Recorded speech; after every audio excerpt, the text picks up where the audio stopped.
सद्गुरू श्री ब्रह्मचैतन्य महाराज गोंदवलेकर यांचं प्रवचन 13 मार्च.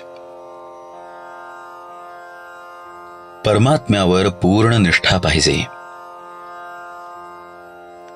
आई करता रडत असलेले मूल आई भेटल्याशिवाय रडणे थांबवत नाही. त्याप्रमाणे समाधानाकरिता आनंदाकरिता धडपडणारा आपला जीव परमेश्वर प्राप्त झाल्याशिवाय शांत राहू शकत नाही.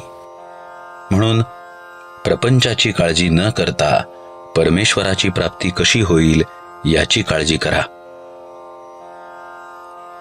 भगवंतावर संपूर्णपणे निष्ठा ठेवल्याशिवाय आपली प्रपंचाची काळजी दूर होणार नाही. सर्व जगताचा जो पालन करता तो आपले पालन नाही का करणार? प्रत्येक गोष्ट त्याच्याच सत्तेने होते हे लक्षात ठेवा.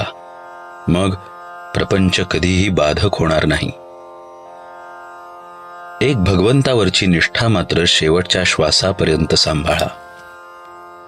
आपण पुराणात वाचलेच आहे की भीष्माने पांडवांना मारण्याची प्रतिज्ञा केली. भीष्म प्रतिज्ञाच ती, मग ती खोटी कशी होऊ शकेल? सर्व पांडव चिंताग्रस्त झाले. पण द्रौपदीची निष्ठा मात्र जबरदस्त होती. ती म्हणाली, आपण श्रीकृष्णाला विचारू. तिने सर्व वृत्तांत त्याला कथन केला. श्रीकृष्ण म्हणाला, भीष्माची प्रतिज्ञा खोटी कशी होईल, तरी आपण एक प्रयत्न करून बघू. तो म्हणाला, द्रौपदी, तू आता असे कर, रात्री भीष्माचार्यांच्या आश्रमात जा. तिथे फक्त संन्याशांना आणि स्त्रियांना मुभा आहे. मी तुझ्याबरोबर आश्रमापर्यंत येतो. त्यानंतर श्रीकृष्ण द्रौपदीला घेऊन भीष्माचार्यांच्या आश्रमापर्यंत गेले आणि बाहेरच तिचे अलंकार आणि इतर वस्तू सांभाळत बसले. श्रीकृष्णांनी तिला आत जाताना सांगितले की भीष्माचार्य आता झोपत आहेत, अशा वेळी तू आत जा आणि बांगड्या वाजवून नमस्कार कर. त्याप्रमाणे द्रौपदी आत गेली आणि बांगड्या वाजवून भीष्माचार्यांना तिने नमस्कार केला.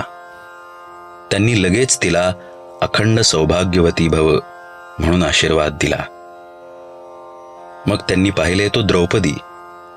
तेव्हा ते म्हणाले, द्रौपदी, ही अक्कल तुझी खचित नाही. तुझ्याबरोबर कोण आहे ते सांग. ती म्हणाली, माझ्याबरोबर गडी आणला आहे, तो बाहेर उभा आहे. भीष्माचार्यांनी बाहेर येऊन पाहिले. त्यांनी श्रीकृष्णाला ओळखले, परंतु आता सर्व काही होऊन चुकले होते. म्हणून म्हणतो, परमात्म्यावर पूर्ण निष्ठा पाहिजे. या निष्ठेच्या आड जर काही येत असेल तर तो म्हणजे आपला अभिमान. हा अभिमान सर्वांना घातक आहे. तो घालवण्यासाठीच परमात्म्याला वारंवार अवतार घेणे भाग पडले. ही अभिमानाची हरळी नाहीशी व्हायला भगवंताच्या नामासारखा दुसरा उपाय नाही. नामावर प्रल्हादाने जशी निष्ठा ठेवली तशी ठेवावी.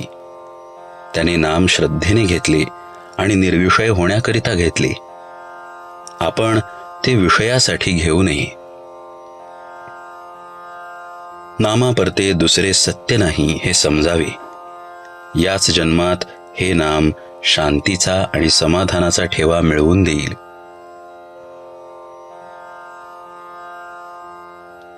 नामस्मरणात स्त्री पुरुष, श्रीमंत गरीब हे भेद नाहीत. फक्त ते श्रद्धेने घेणे जरूर आहे.